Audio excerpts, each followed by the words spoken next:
नमस्कार शेतकरी मित्रांनो, आजची तारीख आहे 17 एप्रिल 2024. लॉंग टर्मच्या अंदाजाबद्दल आपण बोलत राहू. मागे मी आता एक हवामान अंदाज दिला. यानंतरही लॉंग टर्मचा हवामान अंदाज देईल. पावसाळा कसा राहील हे सुद्धा आपण बोलू. 15 मेचा सुद्धा हवामान अंदाज खूप महत्त्वाचा शेतकऱ्यासाठी राहणार आहे. आता शॉर्ट टर्मचा एक हवामान अंदाज पाहू. 18, 19, 20, 21 तारखेचा. सध्याच्या परिस्थितीत आपण स्क्रीनवर पाहू शकता की रत्नागिरी, सांगली, सोलापूर, सातारा या भागात आज पावसाची शक्यता आहे. आणि हा जो पाऊस राहणार आहे हा हवेचा वेग इथे वाढलेला राहील आणि जबरदस्त विजांच्या गडगडाटासोबत हा पाऊस होण्याची शक्यता दाट आहे. ठीक आहे. त्यानंतर बाकी ठिकाणी जर आपण पाहायला गेलो तर पुणे जिल्ह्यात, अहमदनगर जिल्ह्यात सुद्धा आज पावसाची शक्यता आहे. रायगडमध्ये काही भागात, परंतु पुणे, अहमदनगर या भागातही आज पावसाची शक्यता दिसत आहे. त्यानंतर जवळपास बीडचा पूर्व भाग, त्यानंतर लातूर, धाराशिव, नांदेड या भागात सुद्धा आपल्याला पाऊस पाहायला मिळेल. बाकी संध्याकाळच्या वेळेस ढगाळ वातावरण आपल्याला मध्य महाराष्ट्र, विदर्भात ढगाळ वातावरण पाहायला मिळेल. काही वेळा संध्याकाळच्या वेळेस विदर्भात सुद्धा ऍक्टिव्हिटी काही ठिकाणी राहण्याची शक्यता आहे. ते आपण सध्याच्या परिस्थितीत सॅटेलाइट इमेजनुसार ते आपण प्रिडिक्ट करू शकत नाही, परंतु काही स्थानिक वातावरण बनून आपल्याला ते अनुभवास येऊ शकते.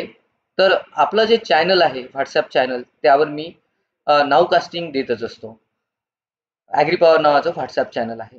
त्यानंतर 18 तारखेला उद्या आपल्याला सांगलीच्या काही भागात, म्हणजे सांगलीचा जो इचलकरंजी, शिरोळे, मिरज, म्हणजे कोल्हापूरमध्ये इचलकरंजी, शिरोळे, मिरज, त्यानंतर सांगलीमध्ये जत, तिकोंडी, उमदी या भागात आपल्याला काही ऍक्टिव्हिटी पाहायला मिळू शकते. ठीक आहे.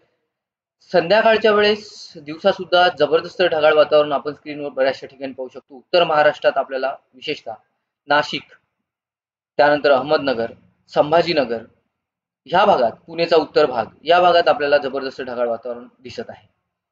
त्यानंतर पावसाची ऍक्टिव्हिटी आपल्याला 18 तारखेला जवळपास कुठेच दिसत नाही, परंतु बघा उत्तर महाराष्ट्रात ढगाची घनता आपल्याला जास्त दिसत आहे. त्यामुळे इथे विजांच्या कडकडाटासोबत काही ठिकाणी हलका, अत्यंत काही थेंब असा पाऊस होऊ शकतो.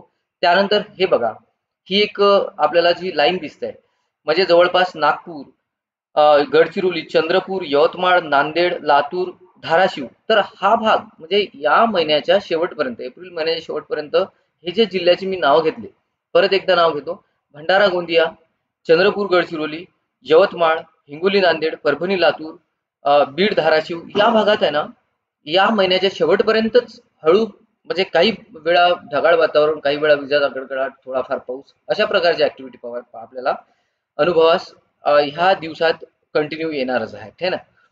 त्यानंतर 19 तारखेला आपण पाहू शकतो स्क्रीनवर की जबरदस्त ढगाळ वातावरण आपल्याला मध्य महाराष्ट्रात दिसत आहे.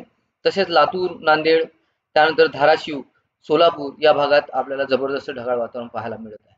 ठीक आहे. तर एकंदरीतच 19 तारखेपर्यंतचा हवामान अंदाज होता. 20 तारखेला बघा, 20 तारखेला आपल्याला स्क्रीनवर दिसत आहे की उत्तर महाराष्ट्रात जळगाव, धुळे, नंदुरबार या भागात काही अंशी ढगाळ वातावरण राहील. त्यानंतर आपल्याला नांदेड, लातूर, यवतमाळचा काही भाग, म्हणजे जसं की पुसद, उमरखेड या भागात आपल्याला हलका पाऊस पाहायला मिळेल. ठीक आहे. त्यानंतर लातूरमध्ये, धाराशिवमध्ये सुद्धा आपल्याला 20 तारखेला पाऊस पाहायला मिळेल अशी अपेक्षा आहे. आणि प्री मान्सून सीझन आहे.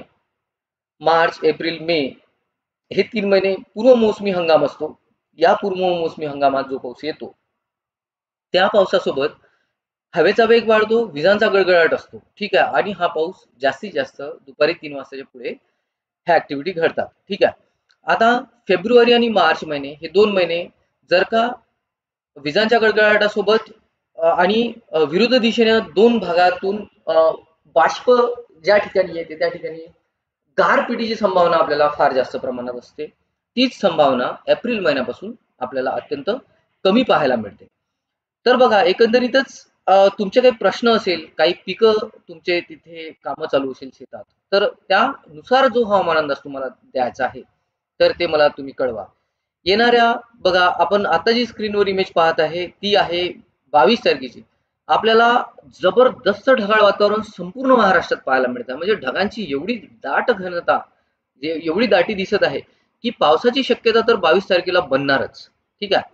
तर त्यासाठी आपण 22 तारखेसाठी एक वेगळा हवामान अंदाज देऊ. ठीक आहे. जर तुमचे काही प्रश्न असेल तर तुम्ही कमेंट नक्कीच करा. माझं नाव प्रकाश कामनकर आहे. आपलं एक व्हॉट्सअपचं चॅनल सुद्धा बनवलं आहे. त्या चॅनलवर सुद्धा तुम्ही या. म्हणजे काही क्विक अपडेट्स जिथे असतात नाव कास्टिंगच्या वगैरे ते तिथे द्यायचे असतात. त्यानंतर ॲग्री पॉवर यूट्यूब चॅनल आहे, ॲग्री पॉवर फेसबुक पेज आहे आणि व्हिडिओ जास्तीत जास्त शेतकऱ्यांपर्यंत पोहोचवा. धन्यवाद.